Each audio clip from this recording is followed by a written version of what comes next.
Hello there, and thank you for joining us from wherever you are. We are live from our studios in Kokomlemle on digital address GA09925539. Our top stories this hour. First midday in history without converging across the world to commemorate owing to coronavirus. President Akufo-Addo has been celebrating workers with a virtual address, saying he will fulfill all promises made to them, even as Civil and Local Government Staff Association of Ghana demands restructuring of Social Security and National Insurance Trust.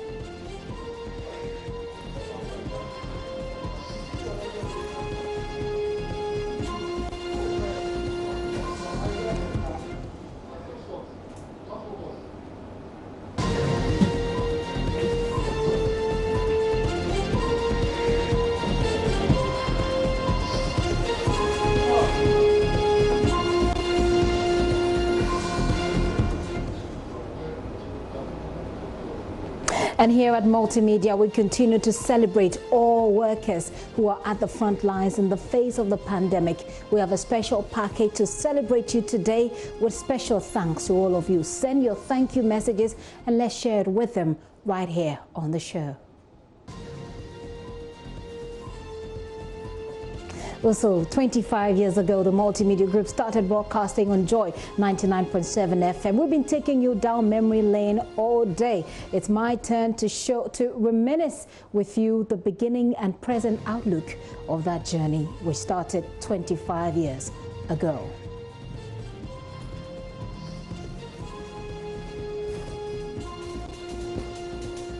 Join us on DSTV 421, GoTV 144, and on YouTube where we're streaming live. You can send your opinions, your thoughts, your comments on 0540109009. My name is Gifty Andropia. This is The Pulse. Please be my guest.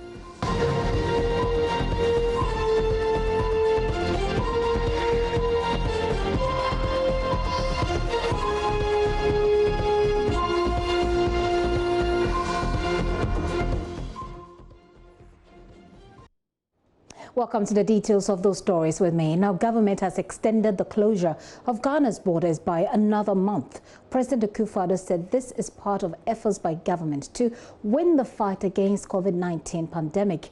Ghana has recorded 2,074 infections so far. 17 people have died in just 51 days. President Akufo-Addo has been speaking on the measures geared at containing the spread at an event today virtually to mark Workers' Day. With the suspension of all public gatherings still in force and our schools closed, government has taken the decision to extend further the closure of our borders for a month, effective 1 a.m. on Monday, 4th May, until Sunday, 31st of May. We know that the overwhelming majority of positive cases came from travelers or contacts of travelers. So we have no option but to keep our borders closed until we are confident that we have put in place measures to prevent travelers from importing the virus. These restrictions cannot and will not be a permanent feature of our lives, but they are for now essential to our survival. So, as we continue to celebrate workers on the Workers' Day celebration, the topmost concern for many workers today is the security of their jobs.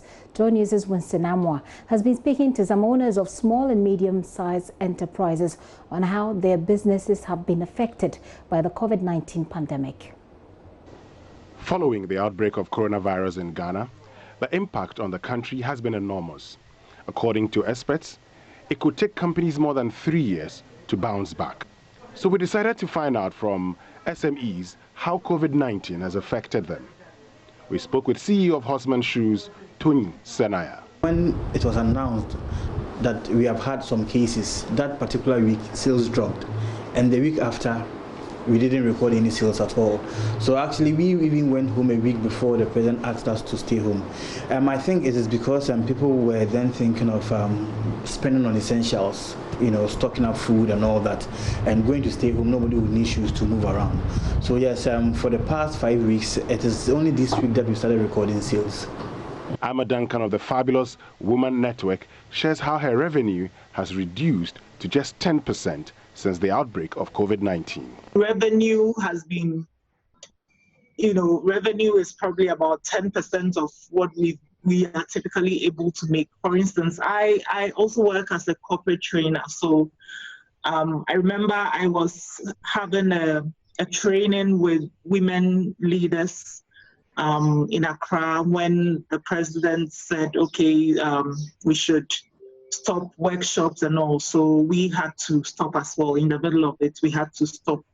So it has really affected my business in terms of the corporate training that I do, because most of the things I do are face-to-face. But for Amma, she has had to resort to the use of online resources to stay afloat. Since COVID started, in Ghana, I think for about 5 or 6 weeks, we've not been able to organize anything physical. We've not had any face-to-face meetings. But luckily for us, we have a Facebook group. So that's what we've been using to run our trainings. We've been having daily trainings and all that.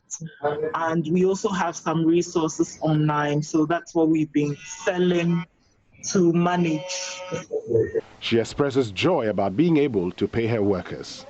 We haven't been able to make a lot, but thank God today is 30th, and one of the things I worried about was how to pay my staff. And thank God today we've been able to pay them. We made just enough to cover bills, which is something I'm really grateful for, because a couple of weeks ago I didn't know if I had to dig into my personal savings again or how I was going to manage that. So as a business as well, we've been in business for about 5 years. So of course we had some savings. We had money we were actually investing so we could use it for a project. Since this happened, we've had to tap into it to do a few other things. So that's basically how we are managing. And then of course staying positive. However, Tony Senaya is still struggling to pay his workers. He plans to pay them next week. We generate our revenue purely through sales. That is where we get our income. And like I said, we've not done any sales within the last 5 weeks. So yes, obviously we are cash trapped and we may not be able to afford, not that we will not be able to afford full salaries. On March 27th, 2020, the president announced plans to establish the Coronavirus Alleviation Program to give soft loans worth 600 million to SMEs. The Minister for Finance has been directed by me to prepare for approval by Parliament a coronavirus alleviation program to address the disruption in economic activities, the hardship of our people, and to rescue and revitalize our industries. He will then immediately make available a minimum of 1 billion cedis to households and businesses, particularly small and medium-scale enterprises. Even though the plan has been approved by Parliament, the modalities for assessing the loans are still not ready. Tony Senaya believes the release of the funds is long overdue. I was very excited when the president mentioned it. Yeah, so every now and then I look out for the modalities, the requirements as to who can apply, and when they open it, and we will apply. I was thinking that before the president mentioned it, the modalities would have been well thought out, so that immediately they roll it out, because this is the time that businesses need money. This is the time that businesses are suffocated. So the longer it drags on, people may find their level, and that promise may not, it may not be so essential at the time that the promise was made. So it looks like a long walk of survival for these companies, but they remain optimistic, even though they don't know when the pandemic will end. For Joy News, Winston Amor. And Winston filed that report. Well, the Civil and Local Government Staff Association Ghana has asked government to ensure that SNIT is restructured to enable it to manage the first tier of the 3-tier pension scheme to ensure income security in retirement for their workers. Executive Secretary of CLOGSAG, Isaac Bampo, has been speaking at today's May Day celebration. It is significant to recall the agitations from civil servants and teachers that led President Kufuor to establish the Presidential Commission on Pensions in August 2004. The Commission recommended that SSNIT, as an institution, should undergo an extensive restructuring, which should involve an overhaul of its governance, management, and administrative structures. The unusual ratio of 1 senior staff to 1 junior staff, and the proposed increase from 1 to 3 deputy director generals ought to be re-examined by the SSNIT management. On this Workers' Day, 1st May 2020, CLOSAC is appealing to His Excellency Nana Addo Dankwa Akufo-Addo, President of the Republic of Ghana, to personally ensure that SSNIT is immediately restructured to assure workers of income security in retirement and to meet their commitments under the 3-tier pension scheme. Reduce staff strength to 1,800, a standard set by SSNIT itself. The ratio of senior staff to junior staff should be reviewed to conform to best practices. Suspend its own approved organogram, increasing the number of deputy director generals from 1 to 3. Well, at the same event, Dr. Yao Ba, the General Secretary of the Trade Unions Congress, urged government to roll out a comprehensive economic plan to save businesses, especially in these pandemic times. President Akufo-Addo responded to those concerns. He says government will fulfill its pledge to give support to workers and businesses in need. Government has taken other measures. It has extended the tax filing date from April to June. Through negotiations with the banks, we have ensured a 2% reduction of interest rates by banks, effective last month. And additionally, the banks have granted a 6-month moratorium of principal repayments to entities in the airline and hospitality industries, i.e. hotels, restaurants, car rentals, food vendors, taxis, and Uber operators. Further, in collaboration with the National Board for Small-Scale Industries, business and trade associations, and selected commercial and rural banks, government will, from this month of May, roll out a soft lane scheme up to a total of 600 million cedis to support micro, small, and medium-scale businesses. Loans disbursed will have a 1-year moratorium and 2-year repayment period. The decision by the commercial banks, with the support of the Bank of Ghana, to institute a 3 billion cedi credit and stimulus package to help revitalize industries, especially in the pharmaceutical, hospitality, service, and manufacturing sectors, is one I very much welcome. Workers of Ghana, the onset of this virus has not only led to job losses, but has also revealed the ingenuity and can-do spirit of the Ghanaian, thereby creating jobs. It has stimulated our capacity to produce for ourselves and is making us depend on the things we make and grow for our own survival. President Akufo-Addo there. So we say congratulations to all workers. And along the line, I'll be taking your messages. If you have them, send them to our WhatsApp platform. You know the number 0540-109-009. Now, former President John Mahama says if the current administration had completed and augmented equipment at the various health facilities his administration left behind, Ghana's COVID-19 situation would have been better dealt with. His comments come on the back of latest promise made by President Akufo-Addo to construct 88 new district hospitals across the country. The former president spoke via his Facebook live session last night. It has been widely acknowledged that some of the critical investments and I'm referring to the National Democratic Congress administration, in which I was vice president and later president, made in the health sector have proved extremely useful and enabled Ghana lessen the impact of this pandemic on our people and our nation. My brothers and sisters, this acknowledgement bears out the vision and clear thinking that went into the massive investments we made in the health sector. There were uninformed and snide remarks at the time, some questioning why many such health facilities were being constructed. We were acutely aware, however, that these investments were necessary to modernize a very fragile and weak healthcare system. What we had at the end of 2016 was not the optimum, but great gains had been made.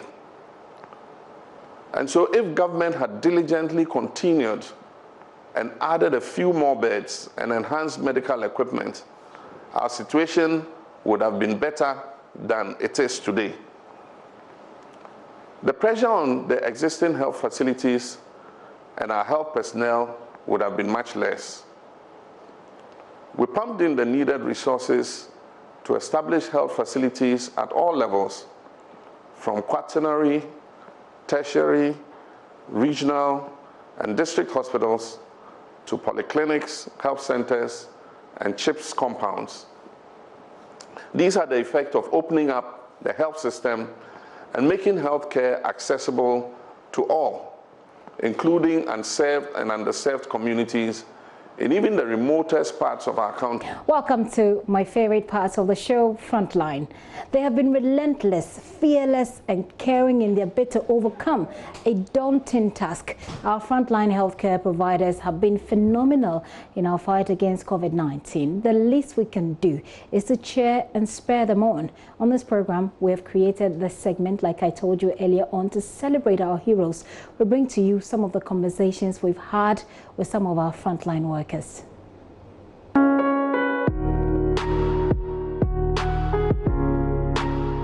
Let's meet our MVPs, leading the fight against an unseen enemy with their expertise on the battlefront, leaving their families and working extra shifts. This is where it starts for those treating COVID-19 patients directly here at the University of Ghana Medical Center. They have to first protect themselves by donning the appropriate personal protective equipment, popularly known as PPEs. Here at the regular treatment area, Dr. Emmanuel Amoa and Dr. Ama Edwin have to do this. We are going to wear our full PPE. The reason is simple. When you go in there and then anybody needs any care, because we are in full PPE, we can offer the level of care, the needed care for every patient. If you are not fully donned, then when you go in, there may be some procedures you may not be able to do because you are not in the appropriate personal protective equipment.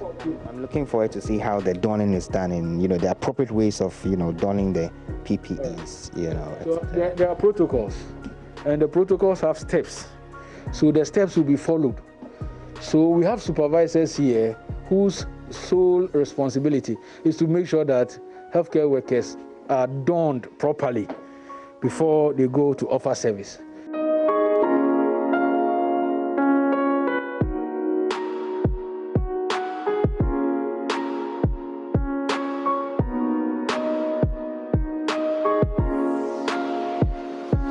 Checking there's any hole somewhere, any tear, anywhere.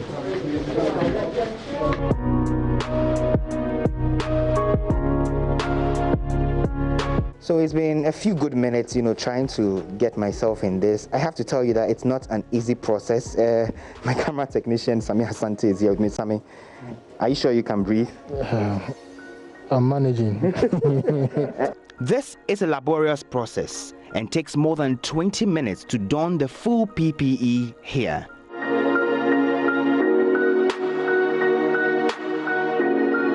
You can't just go in. For every patient you have to see, you have to plan.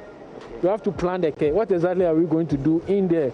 So that when you go in with, let's say, a doctor and a nurse, you'll finish all that has to be done for the patients before you come out.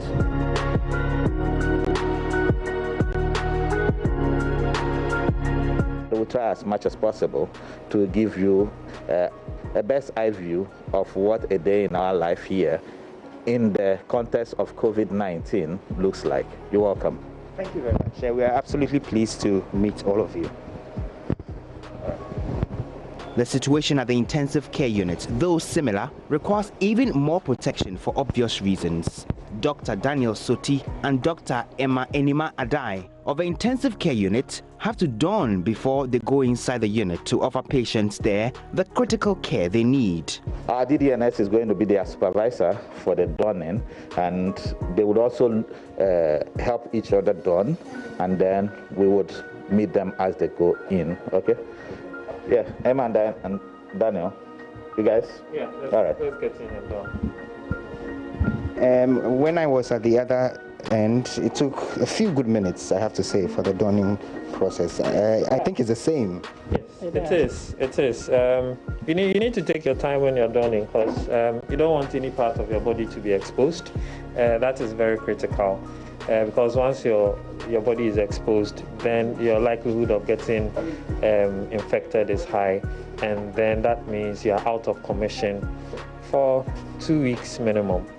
And that won't augur well for the patients that we are supposed to be taking care of.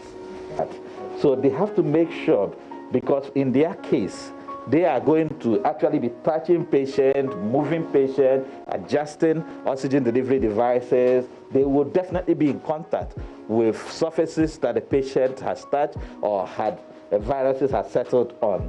So they can therefore not be protected.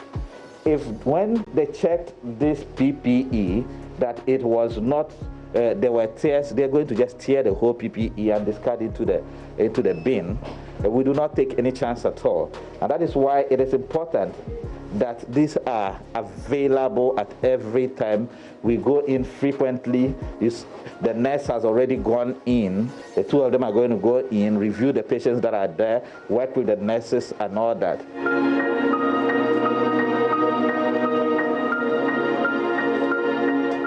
A painstaking process to go through, but for good reason.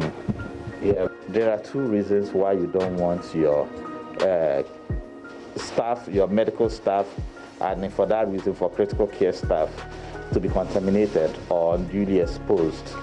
One, because that is a risk to their life, which is the ultimate reason. But secondly, we do not have enough healthcare professionals. Anybody who is exposed, even if the person is not infected, we will not know until another 2 weeks.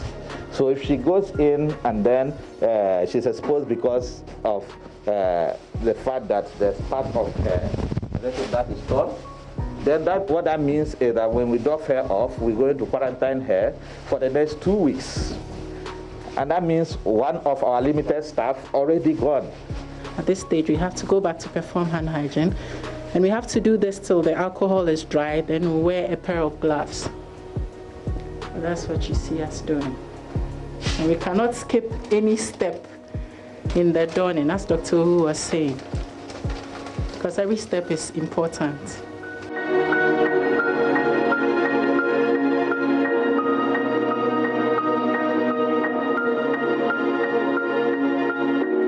We have to do all this because in critical care, we do a lot of procedures in different positions. Sometimes you may actually have a doctor who may have to go down to help lift up something. If this is too tight and you do this and then it tears, then you're basically coming out immediately. Okay, so all that is important in making sure that they're comfortable.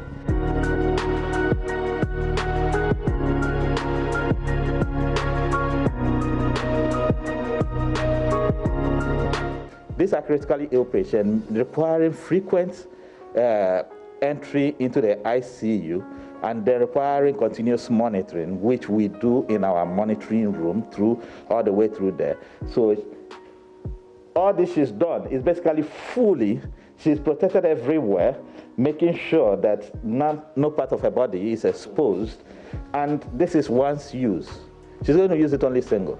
And then when she finishes, she's going to discard every one of them.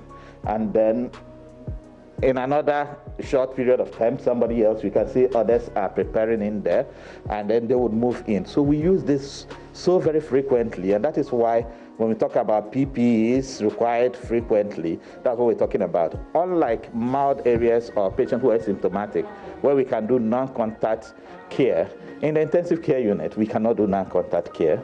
We may have patients who are ventilated. We may have patients who are not ventilated, but who are very ill, severely ill, and requiring our assistance to keep them alive. And therefore, we cannot have any prolonged period of time without a staff in there. Deputy Director Nursing Service, Mrs. Eyiram Ofe Oku, and Auntie Emma, one of our senior nurses, would actually come talk to Lordina. She had gone through what she's supposed to do, but they're going to reiterate all of that again, one by one, on a documented paper, but that paper is not going to go in. So I'm just going to leave them for DDNS to take over now to explain to us what we're going to do, because that's nursing care. That's not my part. As Lordina is going inside, there are some instructions that I have to give to Lordina to do. And Lordina have to give this patient, Mr. L, metformin, to check RBS, doing output and feeding. And then Madam R, you check RBS and feeding. And then Mr. M, you give a paralysis scan and an FDP. And then you check RBS and urine and feeding. Thank you. All right, Lordina, are you okay with that? Yeah. So intentionally, we've not used directly our patient's name because, again, patient confidentiality is extremely important. These are patients who are vulnerable, who are very ill, but we still respect every single part of their identity and we are ethical with their care. So Lordina knows who Mr. L, Madam M, and then whoever is, they would have agreed on all this, okay? All right.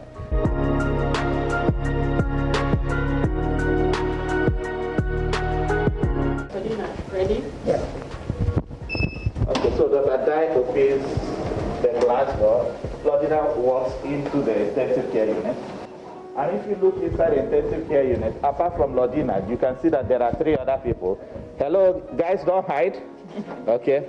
So it is not only doctors and nurses who work in an intensive care unit. There are other health professionals who are also involved in the care and even in helping with what we do. So those are 3 biomedical engineers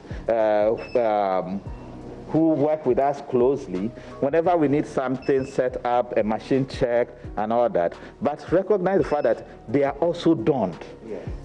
They just don't walk in. I mean, previously, we just give them a single gown to cover their vessel, and then they come in and work on our machine. But they have to fully don. And donning takes quite some time. But even more important is that they have to work under this condition. They have to work with all this covering their face. Sometimes their goggles are blurred because they are breathing into it. Sometimes it's quite suffocating, and sometimes there's sweat underneath it, even if it's an ICU with air conditioning and all that. So you can see Lordina is preparing. But I also noticed that Lordina is talking to them so that if she needs any help, they are biomedical engineer, but they can still help her with nursing care. If they need any help, they can ask Lordina so that we do not multiply the number of people who are exposed at any point in time, okay?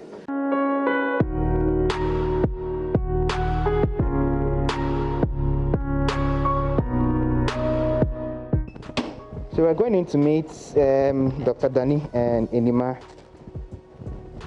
here, who are carrying out the activities. Okay, so I have made it. I feel like I've won an award. I've never been to an ICU before. So yeah, welcome Dr. Inima. Welcome, Komla, to our intensive care units for COVID patients. There are different degrees of illnesses, different degrees of infection. So as much as possible, we handle each individual patient with as much caution and care as we can. And we try not to transfer the viral load or the level of infection from one patient across to another patient. Hello. Hello, this is Dr. Adai calling from the ICU. Okay. Everything okay in the control room? All patients vital stable? Okay, yes, yes. Thank you very much. Thank you. So that was just to demonstrate how we communicate with those outside. So as they are monitoring outside, we are monitoring inside, and we communicate with each other. If we need anything that we do not have in the ICU, we communicate the same way with them to get those items ready.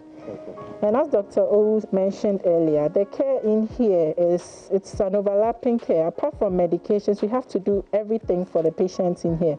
We have to do nursing care, we have to bath them, we have to give them their food, we have to feed them, and we have to do hygiene, perform hygiene for them, because most of these patients are people who cannot do things on their own. So it's not just a matter of coming in and giving medication, it's a holistic care of the patient. Okay, I see Dr. Soti. Let me just hear what he has to say. Hello, Danny. Hello, Mr. A's blood sugar is 8.5. Mr. A? Yes. Blood pressure? Blood sugar. Blood sugar is what? 8.5. Blood sugar 8.5. Yeah, and we've given 500 of metformin. Okay. So, Kamala, let's go to the patient area that we have prepared in readiness to receive a patient, and then I'll go through some of the things and equipment that we use to manage the patients. Okay, great. So let's just go. This device here, that is what we call a ventilator or a life support machine. This hasn't been completely set up yet, but once it is completely set up, it has a couple of tubings coming in and out of it, which we use to connect to the patient. Now, there are two ways of connecting this life support machine or ventilator to a patient. So we call it invasive ventilation and non-invasive ventilation. Now, with the non-invasive ventilation, what we do is that we put a mask over the face of the patient, either covering the whole face or covering just the nose and the mouth of the patient.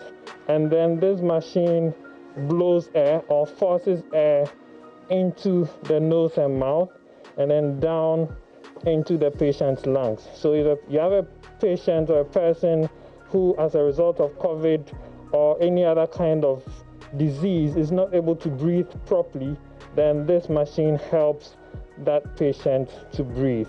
Yes. You finished your rounds?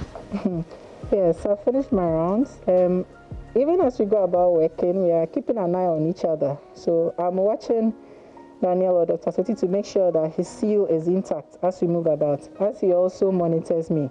If at any point we notice that anybody has a break in their seal, that person must leave and doff off or take off the PPEs immediately.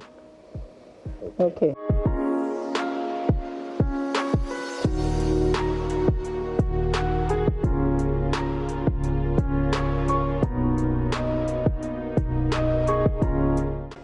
So I've just been told that in a very short time they will get out of here. They've administered the care that they had to, provide to those who are here, and in a short time we all will be coming out.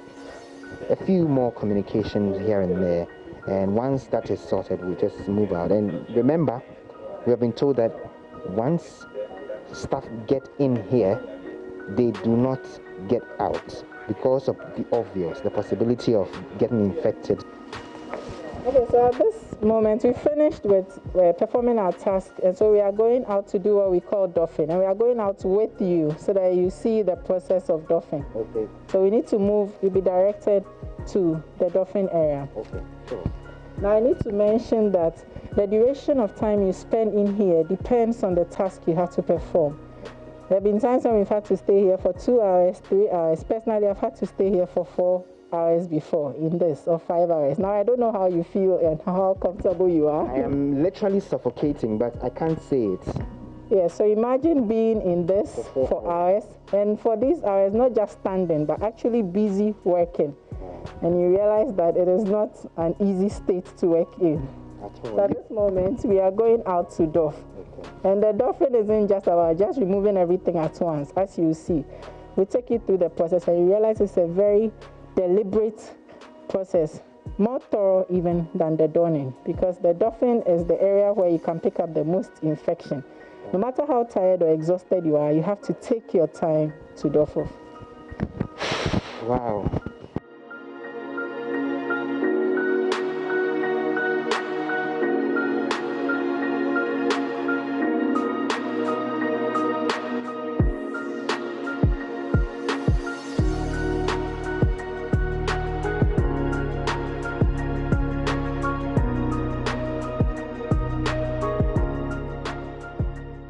Go ahead, spray. Go ahead, spray. It's pushing. Stretch out your hand like it's here.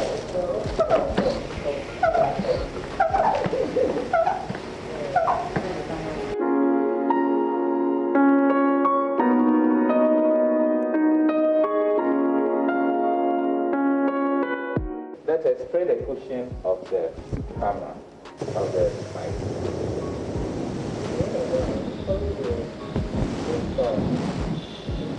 Okay, so that's fine. All right. Okay. Yeah. Okay. Yeah, go. The next line. Okay. So it feels like I've been to battle, and back. It's not been easy, but these, health officials do this on a daily basis, really, since COVID. So I guess we have to give it up to them. It's not been easy for me. But Dr. O, we're out of that side. How was it in there? I've just been to war and back. Really. All right, so this is basically what we do every day for the past 4 going on 5 weeks. Basically doing ICU, but not only just doing ICU, but doing ICU in the midst of an infectious disease, a very dreadful infectious disease. But we're getting used to it. We just, as I said earlier, on hope that this is contained. Dr. O, we'll start with you, but this is more personal. I just heard you tell Dr. Ankama that you get home sometime 10 p.m. and after every day since this. That must not have been easy. No, it's not easy. In COVID-19, you now have to not only do days, work late, get home late, but now with your family wondering whether you're getting infected and whether you're bringing infection home. It is difficult for them. You have to keep reassuring them. There are psychological aspects of this which you have to keep reassuring them. Sometimes they feel lonely, but somebody's got to do this. And that's what we signed up for. That somebody at this moment in our history as health workers happens to be us. It would be nice to have this done, to have this virus get out of our country, to get back to what we used to do, and get back to our families. Trust you me, it will be nice. Yeah, I miss the old days. I miss family, of course. I miss friendships and those social interactions. They really meant a lot, and we now value those interactions more now because we are unable to do them these days. Dr. Nai, I want you to just wrap up for me. How has this changed your routines outside business? This whole thing, it's a battle of a sort. It's like war. It's like soldiers going to war. Before you leave to go to war, you have to prepare the minds of your family back at home. We've handled it differently. Some of us have had to separate ourselves fully from our family members. Like myself, currently I'm home alone. I've had to separate myself from my family members because some of them are among a higher risk group. If they get the infection, they'll be among the higher risk group. So as a first line, I've had to separate myself from my family for this period. You have to go through a ritual every day. When you get to your workplace, you have to go through a ritual before you can work. When you close from work, you have to go through a ritual. Sometimes you have to take a shower at the workplace. When you go back home, there's a whole ritual you perform. When you leave and you're going home, you cannot use public transportation anymore. You cannot expose many people to you because of the area where you have worked. So all that has also changed. Of course, our social activities have also changed. You can't even though they say the lockdown has been lifted and some people can do certain things now, we are still on our own form of lockdown whilst we work in the treatment centers. And it is not every health worker who would accept to work in a treatment center. This is a volunteer job we are doing. We had to volunteer to come to the treatment centers. Every aspect of our lives have changed, and the psychology as well, because when a patient passes away, it is not an easy experience at all. I've heard people say, oh, you people are doctors, you've seen death so many times, so you are not affected. Trust you me, every single patient who passes away affects us. We are very, very touched by what happens to any patient. In the same way, when a patient recovers, we are extremely excited. It encourages us to keep pushing because we've seen people recover. But when we lose somebody, it is traumatic. Unfortunately, you don't have the time to spend days mourning. The next day, the work goes on. Other patients are being admitted. Other people's conditions are changing. So all we have is each other, and we are as strong as our weakest link, like I told you earlier. You have to be watching your colleagues back because it's not a selfish thing at all. If you protect yourself and your colleague does not, he'll pick the infection, and because we work in a group, we'll all be down, and we cannot afford that.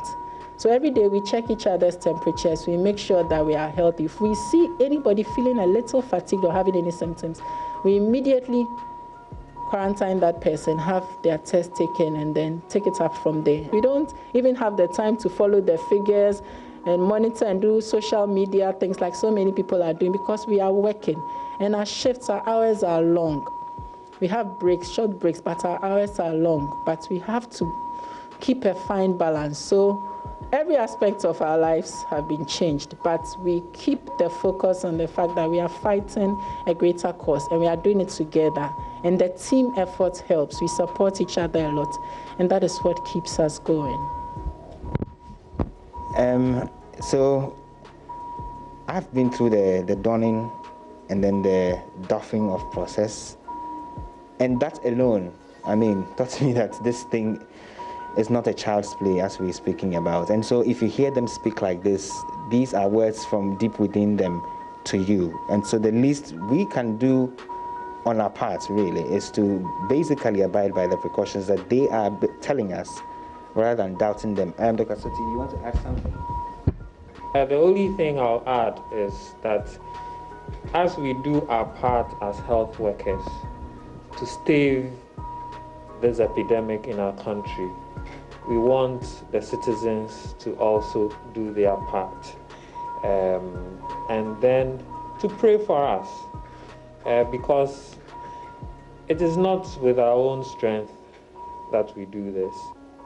I thought, oh no, I don't think I can do this. That is what I thought to myself when we were taught how to wear the PPE, the full PPE. We were told that the maximum you can stay in it is 45 minutes, maximum 1 hour. But you bear with me that when we went in today, we spent more than an hour in there. And Dr. Adai at a point spent more than 4 hours in the PPE. It's not through her own strength that she was able to do that. See, so we need their support as we fight this battle. And we hope that in the very near future, once we get this disease out of our country, we'll be able to jubilate as a country together. Well, I think Dr. Owu, Dr. Adai, Dr. Soti have really nailed the message. And to end it, I will emphasize the need for all Ghanaians to help healthcare workers. This is not a time to take this for a joke. This is not a time to take it for a joke. If you're listening to this, please stay at home. Don't get into crowded situations. If you're leaving your home for any reason, wear the mask. And those of you who tend to stigmatize people, please desist from it. This is serious because you're preventing people from coming to a hospital, and you're preventing people from not wanting to come back home, like the patient who is wondering how she'll be accepted back in her community. Thank you, Joy News. Thank you for coming to see what we've been doing for the past 4 going on 5 weeks now, and for bringing that to your viewers. And God bless us all. All right, so my name is Dr. Christian Owu. I'm Dr. Emma Enima Adai. I'm Dr. Daniel Soti. Dr. Joseph Atia Akama. So you heard from all of them. These are, I'm not sure they have a problem if we call them heroes, right? And warriors, because they, as you've heard them say to us right now, they are literally letting us live this era of COVID-19, which we all know that it's wreaking havoc in many developed countries around the world. If the most developed, economies, etc., are falling apart. So great respect and regards to these amazing individuals who continue to do this for us.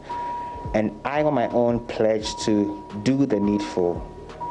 I pledge to stay distant. I pledge to stop the spread. I pledge to save lives. I pledge to also abide by the precautions that have been told us by the health officials. That is my small way to contribute to this. I am Komla Adom. I did this with Seth Tenge, the rest of the crew here from the University of Ghana Medical Center. Thank you for watching.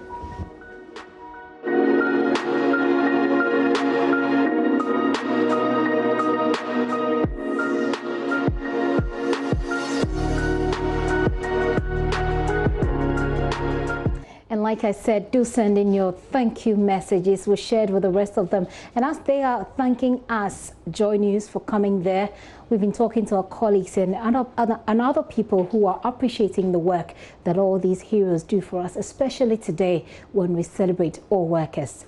Take a look.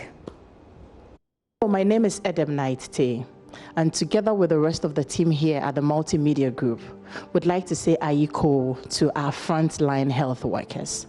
Honestly, you guys are doing a very good job. To be at the forefront of the fight against COVID-19, we pray that God continue to protect you and to keep your family safe. We appreciate what you're doing, and words can never be enough to say we appreciate you. So thank you very much. Again, I say, God keep you and your families safe. Ayiko. My name is KMJ. I work with the Multimedia Group, Joy Prime. I would like to say a big thank you to the frontliners, those who have been at the forefront and hoping and praying and making sure that we stay alive. And this coronavirus thing really is taking a lot of lives out there. So for people like that to risk their lives and be at the front and taking care of us, we're grateful, and would like to say a big thank you to the Ghana Health Service and also the Ghana Police Service, and of course the Army for helping in the lockdown situation as well, especially to the health officers who are risking their lives and ensuring that we stay safe. We love you. God bless you. Ghana frontline workers, doctors and nurses, all we can say, thank you and thank you very much. More fire. So on behalf of myself and the Multimedia Group, we wish all the frontline workers in this COVID-19 pandemic fight the very best.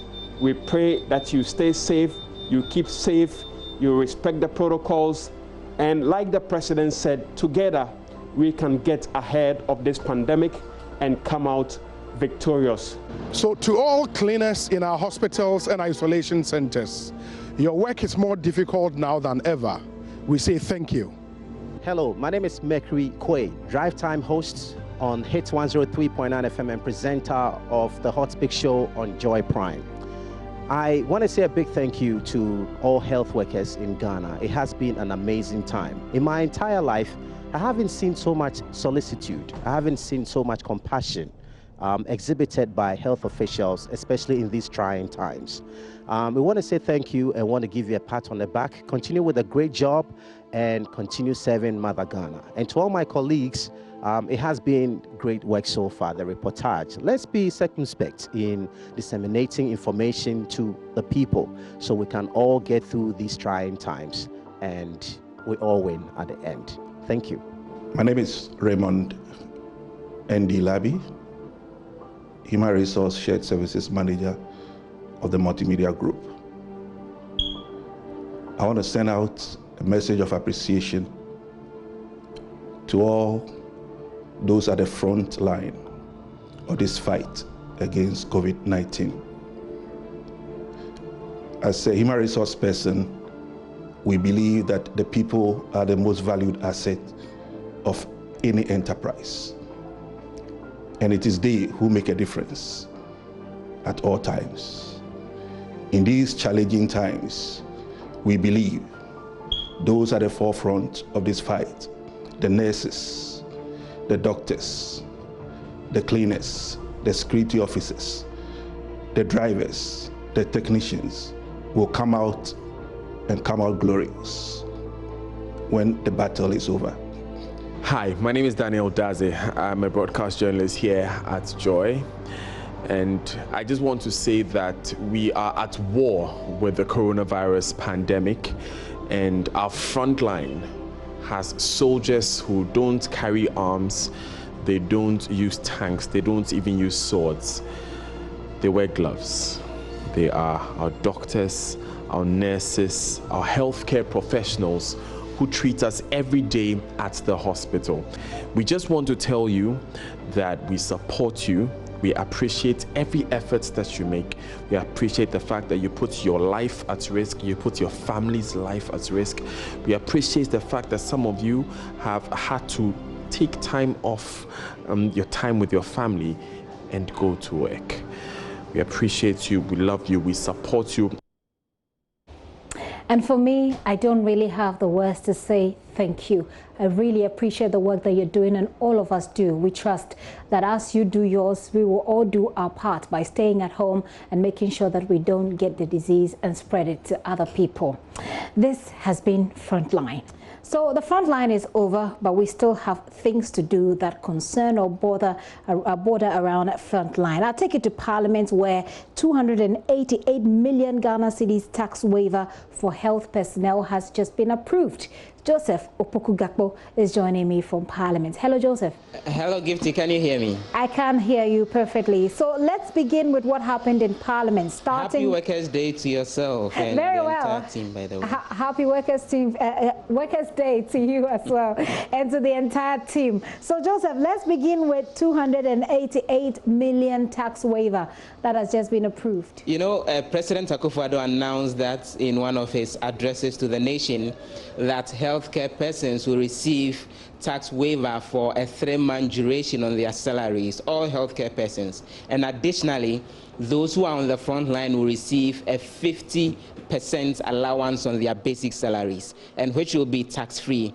And you know, Parliament is the only institution that can actually give tax waivers. Despite the President's announcement, it couldn't have taken any effect without parliamentary approval. The House gave that approval earlier today, both for the general tax waiver for all healthcare persons and also a tax waiver on the 50% additional basic allowance for frontline healthcare persons. A number of issues were raised because the minority, including their spokesperson on finance, Kaisel Atoforsen, was drawing Parliament's attention to the fact that when the finance minister got approval that an amount of 1.2 billion Ghana cedis will be withdrawn from the stabilization fund in order to cushion the economy in the light of the COVID-19 situation, a provision in that indicated that there will be 241 million that would go into the tax waiver for healthcare personnel. So he doesn't understand how come money has been approved for the stabilization fund to pay for the said tax waivers on behalf of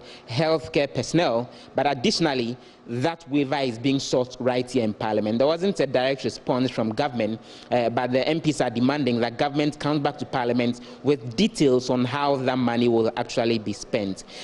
That's not the only COVID-19 related relief that Parliament approved earlier today. The House also approved what is described as the Income Tax Amendment Bill 2020. Now, the explanation we're getting is when it comes to the payment of pension contributions.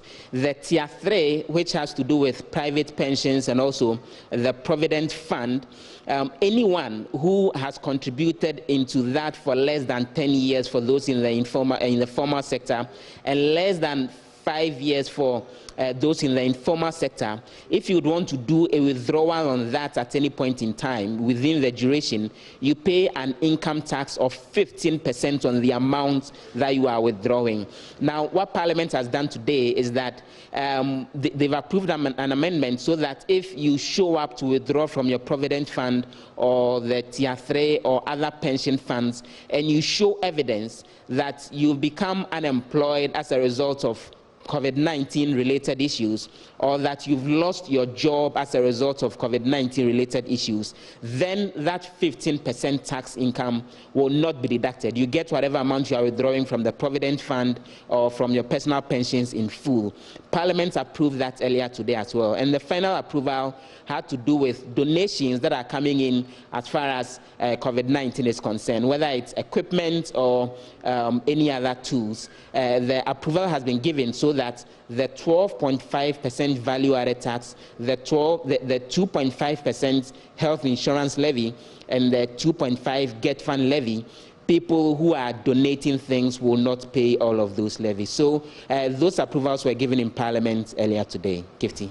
Well, let's talk about the indefinite adjournment, which is one of the... Actually, before I get to indefinite adjournment, Joseph, you indicated that this applies to all healthcare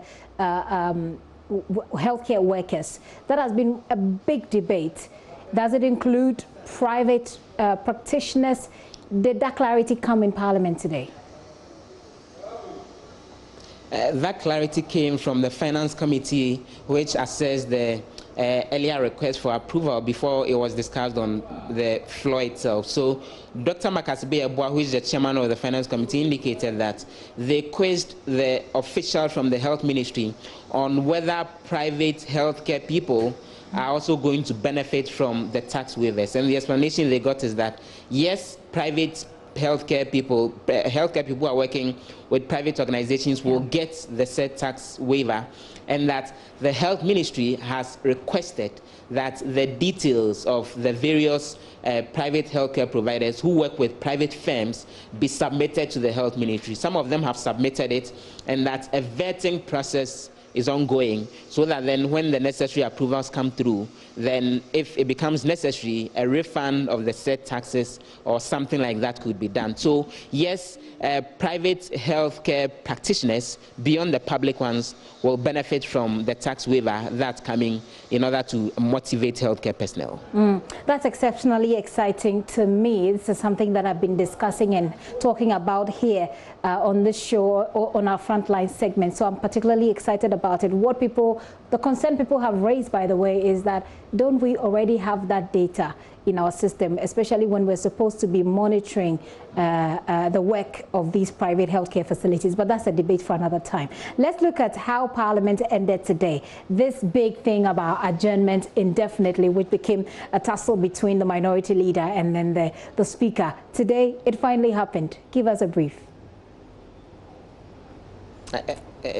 It did, and funny enough, Professor Michael Quay himself was not in the seat when that happened. His deputy, Joe Seusu, was the one presiding over sitting, and he read a statement from the speaker himself, Professor Michael Quay, about the fact that what is described as the closing addresses. He read that on behalf of Professor Michael Quay, and just to quote a bit of that, he actually referred to that in his closing address, even as he delivered that. Professor Michael Quay's statement, as read by Joe also made the point that the situation that actually led to the minority MPs expressing concern about the suspension and all is something that constitutes a blot on Ghana's parliament, which should not be repeated in this house. Those were the words of Professor Michael Quay as read out by Joe Seusu in connection with that. So the adjournment eventually happened today. What that means is that this particular meeting of Parliament has been suspended indefinitely. The expectation is that they may be back sometime ending of May. And what this means, it being an adjournment, an indefinite adjournment instead of a suspension, is that if the Speaker wants MPs to come back, he has to give them a 14-day notice. Before then he can call them back. As the Minority Leader, Haruna Iddrisu, concluded his comments in his final address, he said for good reason he wouldn't want to go back to that issue, and so he didn't comment on it, except that Osei Mensah-Bonsu, who is the Majority Leader, noted that even after the whole brouhaha that happened on that Saturday night, there was a separate meeting at which there was a general agreement that the Speaker did not err in his decision to suspend instead of adjourn the House then. And so looks like everyone is happy now, and life goes on until the MPs return from this recess in order to hold 2 final sessions before this Parliament actually comes to an end. So when they come back, sometime getting to the end of May, they are going to sit up until sometime in July, and then they will take another break and come back sometime in September, and then they will do the final meeting before this particular.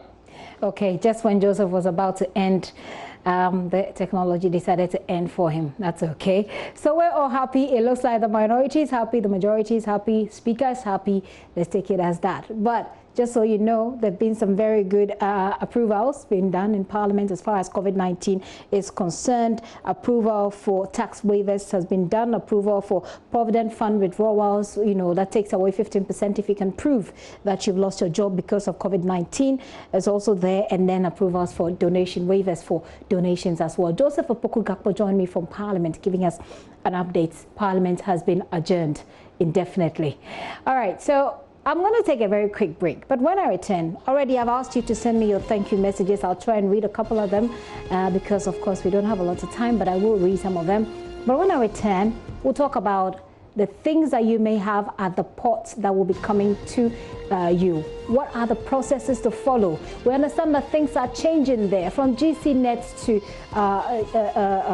the other service provider that I'll be talking to when I return from this break. I'm talking about Unipass. What do you know about it, and what bothers you really about the transition that we're about to experience? I'll be right back with the details. Do stay with us.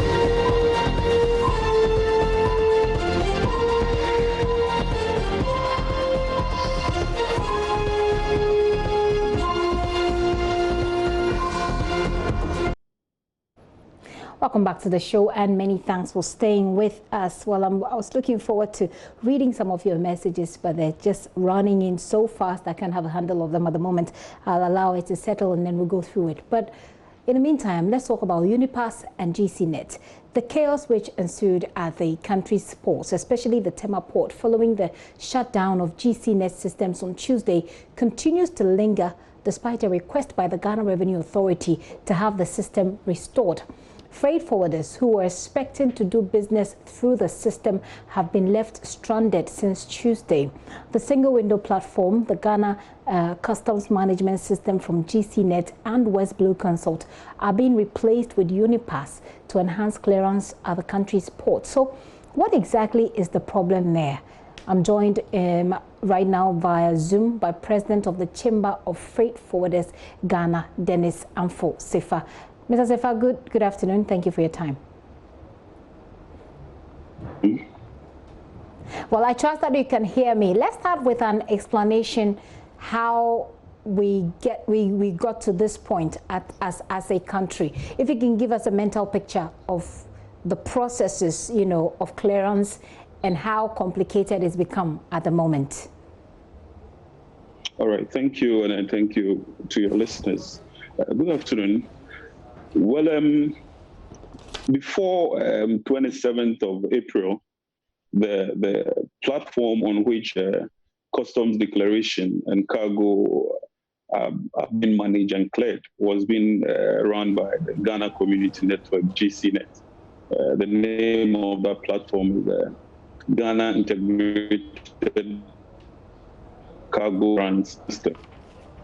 But then on the 27th of April, the Commissioner General of Customs issued a communique directing that all clearance process should be moved or shifted from the GCNet platform to a new one that has been implemented, which is an integrated customs management system, the ICOMS.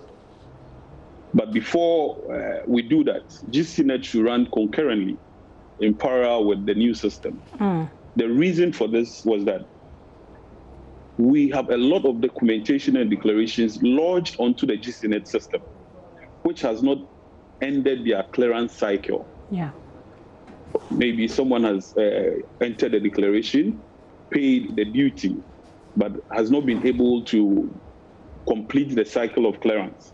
So if you shut the system down and ask the person to go and start the whole process again on the ICOMS, it becomes a problem. Okay. So in the wisdom of GRA, Customs told GCNet that your system should be running, even though we've announced that we are deploying a new system, which is the ICOMS. But because we know, as it stands now, it's your system that has a lot of the manifest, a lot of declarations, a lot of suspense regimes in them. If you shut it down, it's going to create problems for us in the port. So let us have your system running, and then our new system, which is the integrated customs management system, will also run. But it looks as if that is not working. Now, the transition between GCNet and Unipass has become a major problem. And that is where I'm coming to. Right. For us in the Chamber of Freight and Trade, we believe that GCNet acted in bad faith. Why do we say this? If you have been in business with customs for close to 20 years, since 2003, it is GCNet that has been running the cargo management system for customs, which is the electronic data interchange. When we moved from ASCUDA, which happened to be bulky and paper, full of paper and all, a lot of bureaucracy.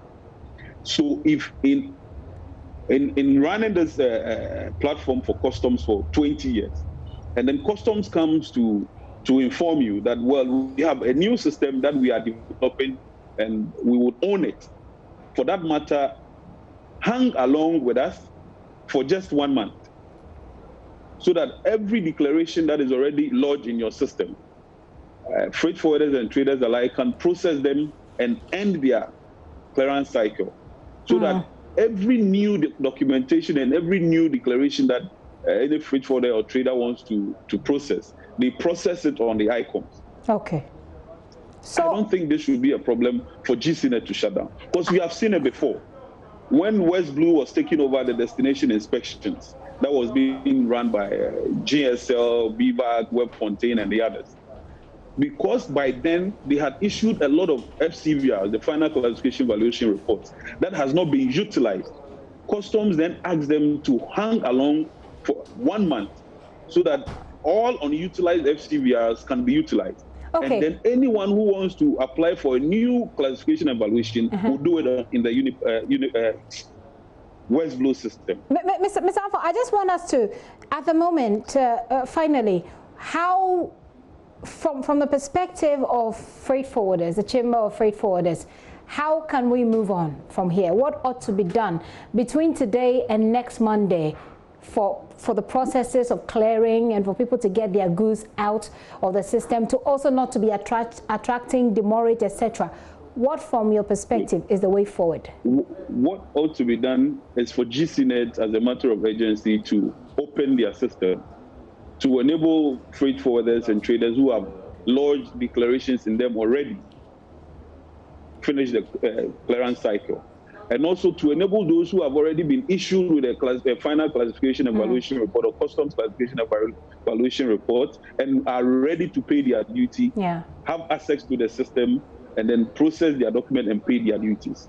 Okay. Whilst the ICOMS, the Unipass system, is currently working on those that are entering new declarations, those that are applying for new final classification evaluation reports are lodging theirs on the ICOMS. Those of us who have been issued with already classification evaluation report from customs, we can use the GCNet system to process our documents. Okay. With this, we think there will be harmony, there will be peace, and we won't have any standoff in terms of it. Well, we'll see. We'll have to wait and see how that goes on Monday. hopefully, which is a working day, whether or not it will work. And I'm sure we'll come to you for that update. Thank you very much for joining us this afternoon. Dennis Amfosefa there, speaking for the Chamber of Freight Forwarders, Ghana. Now, with Ghana's COVID case count hitting 2,000, there are intensified measures to help prevent the spread in communities especially. Hospitals and health officials across the country have been taking delivery of some PPEs and sanitary materials from private individuals and groups. The latest to benefit from such benevolent gesture is the Keta Municipal Hospital in the Volta region. With the Volta region now recording 16 cases of COVID-19, individuals and groups are stepping up measures to cut the spread. The Keta Government Hospital is one of the latest facilities to receive generous donations from philanthropist and businessman Ernest Domie. The CEO of Odule Ghana Limited and OBZ presented some sanitary materials and protective equipment to the Keta Government Hospital as part of measures to battle the pandemic. Among the items handed over to the facility includes 20 packs of bottled water, assorted drinks, N95 face masks, surgical gloves, hand wash, hand sanitizers and other disinfectants. CEO of Odule Ghana Limited, Ernest Domie, told pressmen he did this as a personal responsibility to the people of his homeland. To also augment what the government is trying to do during COVID-19. I haven't done it in Accra, Adenta, where I live in my community. I have to go back home or come back home and let my home people also feel what we are doing out there. This is where I come from. I am proud citizen of Keta, son of Keta. It is my essential responsibility. He said there are plans to replicate the exercise across the country to augment government's efforts in the fight against the disease, which has brought the world to its knees. Sanitizers, N95, face masks, how do you call it? Surgical mask and infrared thermometers to augment what government is going to do for them. So in all, we say thank you for helping the people around, not only corona that we are talking about, the other people who are suffering from other ailments in the hospital. Keta Municipal Hospital officials say the items will boost the facility's capacity to deal with COVID-19 and other diseases. We appreciate your kind gesture. Like you said, this is to augment what the government and other benevolent organizations are doing as well. We have received donations from other organizations and individuals. We want to assure you that these items are going to be put to good use. We will make sure it is used for the prevention and the stop the spread of COVID-19 and then the treatment to other patients on the world as well. Ernest Domie also inspected the intensive care unit facility, which is near completion, and another project, the Dr. Nyonatwe Memorial Physiotherapy Center, to be started soon. He also gave a check for bags of cement for the commencement of a new project. Authorities are suspecting sabotage in the Chemo Bridge collapse saga last Sunday as police commenced investigations into allegations that have been made. Before we hear from Chief Executive Officer of the Coastal Development Authority, here is a background to the story filed by Nicholas Eko Yamwa. There's a lot of things that we can do together, but we need time. Those are the plans. We started with this floating bridge. We need a motorable bridge. That was Member of Parliament for Ablekuma West, Esther Osu Ekufo, excited about the construction of a bridge linking Shiabu and Choko. The bridge was constructed with big blue plastic barrels at base with wood planks on top of it. It also had metal side railings to ensure users don't slip into the filthy lagoon. Esther Osu Ekufo explained the science behind the hollow barrels at the base. The community needed a safe way of crossing the lagoon, even when it was full at high tide or at low tide. And so we've constructed this floating bridge. But last Sunday's downpour destroyed the bridge and washed it away, close to the sea. Residents say because the lagoon was choked with rubbish, the floating bridge further prevented the water from flowing freely. The rubbish piled, causing the lagoon to overflow its banks.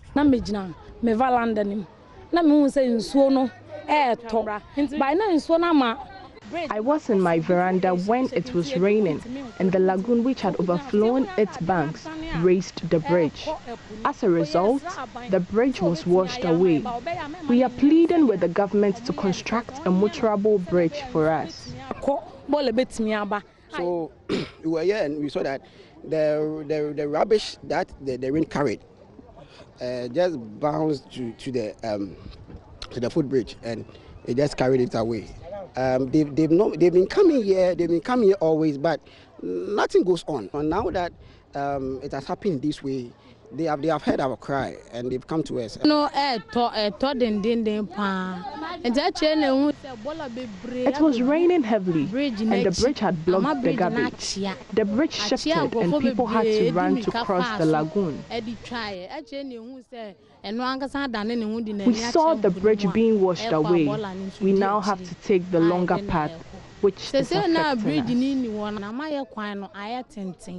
Now, at the back of the floating bridge, there was a lot of rubbish, so it started affecting some of the people in the community. So we started complaining. When it rains recently, the adventurous thing happened, and then the rain pulled the floating bridge, break the community bridge, and then the water took the bridge away. So right now we know that they are coming to construct a road bridge for us, so we are all hoping. However, residents have created a new bridge.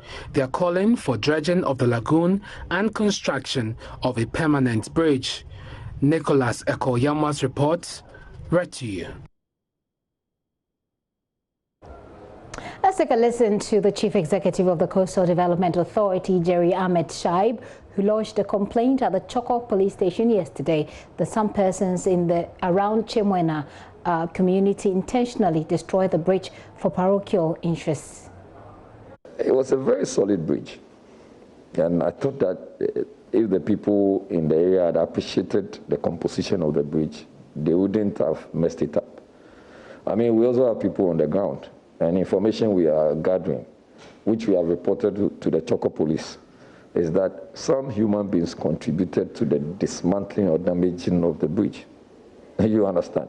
So, and this is because some of them have been collecting money using their own form of bridge, and that gives them some sort of revenue. So you would appreciate that when people are minded to make money, they use all manner of means just to disengage whatever is good. So we have asked, even this morning I've spoken to the police.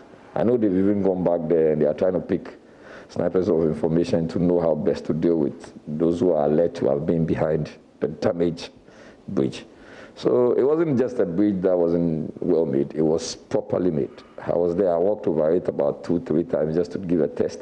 It floats, so it feels nice. And for me, it was a new thing that if we had kept or handled it well, we could have done it at we could have replicated it at several other places that would need such bridges. Now, May 1, 1995, that was the first time that Joy FM, the brand in the Multimedia Group, went on air. Fast forward 25 years, the Multimedia Group has grown to become the biggest media platform in Ghana. The first host of the Super Morning Show, Tommy Annan-Forson, and a number of other pioneers on the platform were back in studio to take listeners down memory lane. Here is a report on how it all went down on the Super Morning Show today. That's one of the highlights of the Super Morning Show today, as the team celebrated frontline workers fighting the coronavirus. The first host of the Super Morning Show, Tommy Annan-Forson, led the team to clap for these workers to honor them for their hard work. 25 years down the line, whoever thought that 25 years just seems like yesterday? The show today was about the Multimedia Group and how pioneers including Samuel Atamensa, Eva Ochre, Bishop Usuansa, and Eloya Amande worked hard over the years to build a resilient brand. Tommy Annan-Forson recall events that characterized day one. I remember leaving Accra about 5 a.m. that day because we needed to come on the air at 6 in the morning. I was there with Dusty Wayne, the late Dusty Wayne. And when we got there, you know, we were standing outside. There was what we call a tone, which sets the calibration between the transmitter and the... and so, 6 o'clock, and trust me, I was a nervous wreck. Coming on the air the first time, I said to myself, freedom. Mr. Forson also spoke about how the station managed to build a loyal audience. It was because of my perhaps sense of humor. I must say that I can beat my chest, Opochichi, and say that that I'm very witty. There's nothing I cannot change, going around, like some of the things that I'm doing this morning. And I think that was one area that I capitalized on. Bishop Owusu-Ansah, who was in charge of the morning worship program on Joy FM, also recounts his first day on air. I realized that when you come to the office, wherever we are putting our message, everybody was speaking English. I mean, you see the dynamisms of the English. Everybody's speaking good English. And so I said, because he speaks about how people sent prayer requests through letters back in the day. After a few days, because they gave me the address, box 17202, that if anybody wants to have any prayer request, they can bring it around, and then you pray for them. You're sending prayer requests by letters. By letters. Wow. Yeah. Just 1 week. Wow. There were a bunch of letters at the front over there. Bishop Owusu-Ansah went down memory lane and talked about the success story of Joy FM. 25 years, the company is always progressing. When we started, there wasn't any other radio stations. And later on, My Joy Online came into it, and then we progressed from there to start Adum, and we started Inshra, and then to Love FM and the Inshra. So you see a very progressive move of the company. Multimedia is growing from strength to strength. Eva Ochre and Eloy Amande did what they used to do best, presenting the sports news on Sports Center. So this is the Sports Center on Joy 99.7 FM. My name is Eva Ochre, and I'm here with... My name is Eloy Amande, and we're happy to be here, 25 years and counting. So it's great days, happy days. I tell you, it's good just to be been back. Yeah, it's been amazing. Different studio? Yeah. Exactly, very different studio. Yeah, I mean, well, I really wouldn't. Mr. Forson treated his co-hosts and listeners to his great sense of humor. Uncle Tommy, so we have a segment which is called Say It Right. But who said I'm related to you? Who said so? Please, how may I address you? I'm wearing clothes, so how can you dress me? I didn't say that. Are you okay? For him, joy will always be home. I want to say thank you. The challenge has been enormous, but I feel this is my home. Welcome home. The people here are my people. Callers had many congratulatory messages. Mr. Joy FM, that is your name I call. So many years, I remember those days very well, listening to you back in the days. Yeah. Congratulations to you guys. Actually, I started listening to Joy when I was 12 years old. Now I'm 20, so that was 8 years ago. Huge achievement. As the multimedia group celebrates 25 years, we say thank you for making our story a success. And certainly most of you have been watching and coming along the journey with us as well. Enyo Banse, you just sent me a message. You said you've been following Joy for 24 out of the 25 years. We celebrate you today. Well, former news editor Jifa Bampo and her colleague sports journalist Eva Ochre have also been sharing some of their memories with us. And I came to work. I remember that first day I met Kofi Owusu, who was the news editor at the time. I didn't meet Matilda Asante. She was away on training. And then, of course, I met Apesi Sapong, Sena Atoklo, Bernard Frimpong, and, of course, the other technical team members. I remember I met Mohammed and then Sami. So they were the ones who kind of took me through my day, because it was a tough environment to work in. Not because it was difficult, but I guess a standard had been set. They were very good journalists, and you also wanted to make your mark and match that standard. So that really was my concern, to meet the standard and surpass it if possible. Well, so today I am a lawyer as well. So I am combining journalism, but journalism at a minimal level now. I'm focusing a lot more on legal practice currently. And you know that the legal field is also a male-dominated field. Yes, it is. Even if you look at the terminologies that are used in there, you can tell that for decades, it has been a male-dominated field. Yeah. I mean, you know, but the advantage that I think I have, and that is something that I enjoy using as a lawyer, is advocacy for me. You know, with years of being on radio, articulating views, interviewing personalities, you know, you tend to hone that skill of being confident, of being fearless, of having the temerity to speak in public before an audience without feeling intimidated, no matter your position.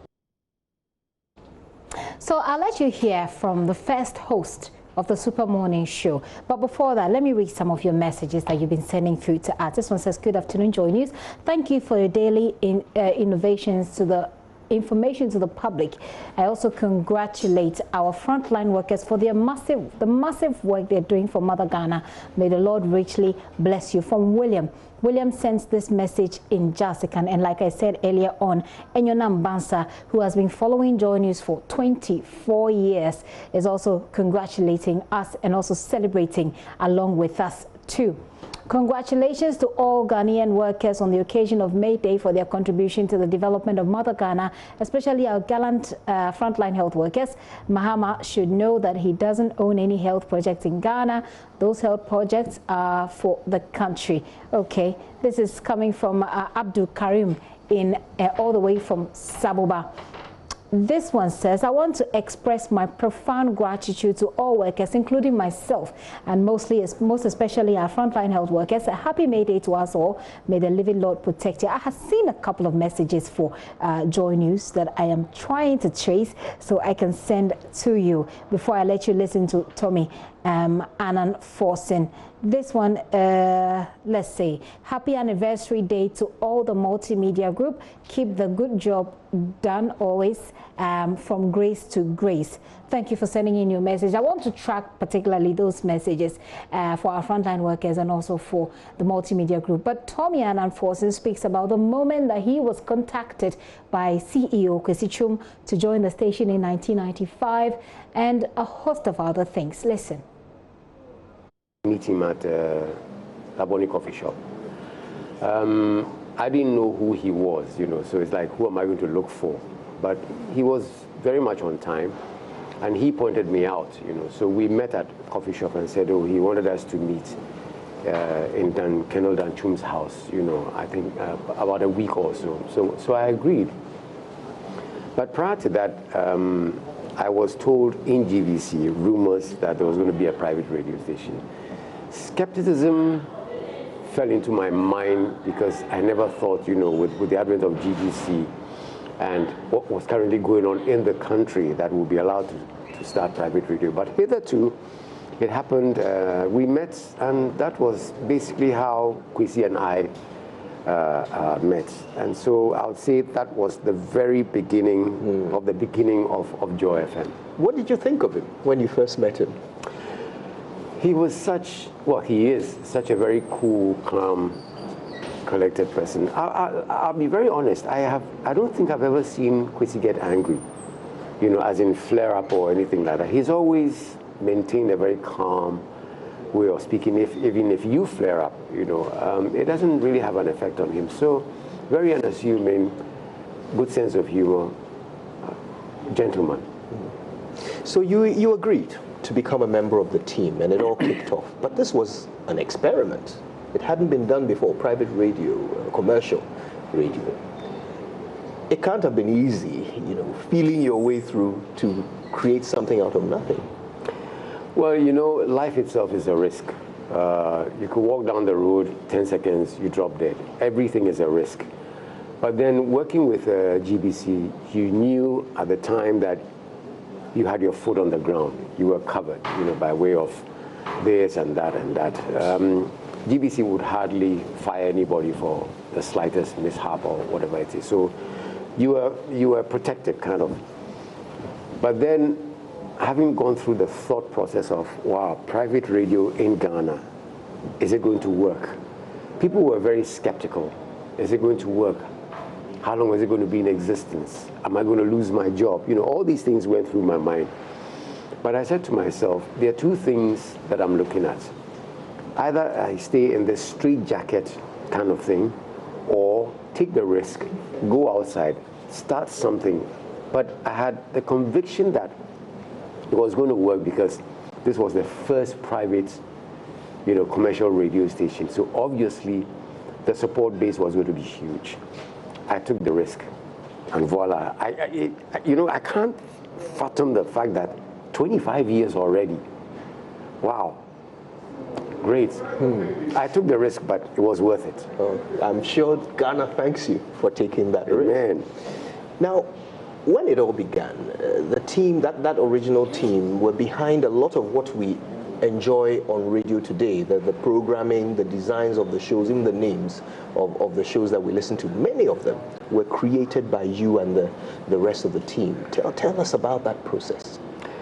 Excuse me. We were virtually lost, but we were determined to at least start with something. So Kwesi, the late Dusty Wayne, and myself met in my living room.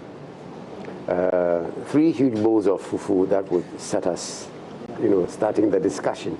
Of course, with pens and paper. So whilst we were, you know, chopping, we were coming up with ideas and stuff like that. So everything was done in the sitting room, but we had a battle trying to start up the morning. We came up with the morning show, the Joy Morning Show, AM on Joy FM, you know, which was a little bit of confusion because we know AM is like morning. Yeah. But then eventually we settled for the Super Morning Show. Then Kwesi looked at Accra itself being a cosmopolitan area, and so we settled in for the cosmopolitan mix. And then I adapted lunchtime rhythms from a program I was doing on GBC, you know, switched the name. And then we're looking at block programming, you know, 3 hours, 2 hours, 3 hours, 2 hours. And then drive time, realized that people were going to go home at a particular time, which was illegal anyway, because you're not supposed to go home before 5 anyway. But anyway, we came up with all the programs. In between that, we had an hour to spare, and so we came up with the DJ's choice. That's where Azigiza Jr. came in. Yeah. Said, okay, it's your 1 hour. You choose whatever music you want, entertain the people. And so that's how we got the entire programming for Joy FM. It was an amazing, I mean, we were there for I don't know how many hours, you know, and so we kept that until we started the test transmission. Now, you've mentioned Dusty Wayne, you've mentioned DJ Azigiza, of course, Cosmopolitan Mix, it became Doreen Ando's baby. Who else was on that original team? There was Marco Kreku Mante, there was Cox Tamaklo, there was this gentleman, he's now on Peace FM, Joe Diggy, Jody Graft Akins. Honestly, 25 years is a long time to be able to remember, but we had a fantastic team, you know, a team that was inseparable. And I don't know how it came about because everybody was attached to one another. You know, we hardly had fights. We had, yes, we had arguments or differences, but the team was such a formidable team. You couldn't break it, you know, no matter what you did. And so I guess that was, if I should say, the boiling point of Joy FM starting, you know, because the thing of it was we needed to compete amongst one another. Oh, no. But I would not come and say, oh, Kojo, yesterday's show, I did it better than you did, so let's see what you can do. That would be a little intimidating. But the competition was such that anytime we did a post-mortem, the agrees and don't agrees set it in place for the next morning's program, you know. So in each other's mind is like, this guy or this lady did a good show. Let me see if I can do better. And so the honest, you know, lay on us to climb a step every single day, climb a step every single day. And for me, as the first presenter on the air, I've always had this notion of, if I sound this way today, how am I going to sound tomorrow, the next day, Because if you're doing a super morning show Monday to Friday, it's extremely difficult. Because on Monday you got to sound different, Tuesday you got to sound different, Wednesday, Thursday, Friday. No matter what problems you had, you leave them outside Joy FM. Go do your program, you finish, then you can pick up your problems, okay? So your introduction to every super morning show had to be different so that you would not sound repetitive or predictable. That was my style. And so everybody else picked it up. You couldn't tell who was going to do what or say what on the air, and that was the interesting part. And so you would keep people, hey, today what's he going to sound like? What's Doreen going to sound like? How's Mark going to sound like? You know, the jokes, the humor amongst all of us. Tommy Forson there, speaking to Kojo Yankson there. Well, I'm going to take a quick break, but before I do so, I have some of the messages. Let me go through them. Good afternoon, Gifty. I wish I had the chance to speak with you guys there on how I became a listener of your station. I remember very well when I spoke with Kojo Oppong Nkrumah, now Information Minister, when he was working at Joy. Please grant me time if it would be possible. I hear you. Nicholas Bambuni sent us that message as well. Okay. Eric Opon Ejari is sending this from Bekwai. Congrats to our gallant frontline workers for the immense contribution and the risky nature of your work, especially in the wake of shortage of PPEs, KCCR, Noguchi, and other testing centers, and our ever dependable Joy News. Ayiko. Eric sent this from Bekwai. Kudos to all the heroes, he says. And thank you for sending in as well. This is Richard from Koforidua. He says, well done. I have been with you since 1995. I remember Yo TAF, the boss player, and Darkwas. Thank you for sending in that message as well. Let me take a very quick break. I'll be right back. Do stay. All right, so this is a time where I have to make way for Let's Talk Showbiz. Of course, it's a holiday. You ought to have fun with it. But just a quick one or two messages. Good afternoon, Gifty. I thank God for your life, for the good job that all the people at Multimedia are doing for Mother Ghana. May the Lord bless you and keep you. I wish you all long life and prosperity from Francis, a.k.a. Enemies Are Not God in Hohoi. Francis, thank you very much for sending that message. Sorry, but that message suddenly cracked me up. This one says, Musa is sending this from Nima. On this May Day, I say bravo to all frontline health workers. Ghana is proud of you all. And you go on and on to talk about Mr. Mahama. Unfortunately, I've run out of time and I need to end it here. But I just want to say a very big thanks to all of you for watching and for all the workers, for our team, my team here on The Pulse. I'm really grateful on this May Day. For the team in the newsroom, life is never the same without you. But I also have a very interesting thank you to make to somebody, Beatrice Afakwa or Beatrice Hatton Mensah. You've been a great support system for me. Thank you so much. And thank you to everybody on this May Day. Have fun. Let's Talk Showbiz whilst we wrap up. My name is Gifty Andopia. Log on to myjoyonline.com. There is more news there.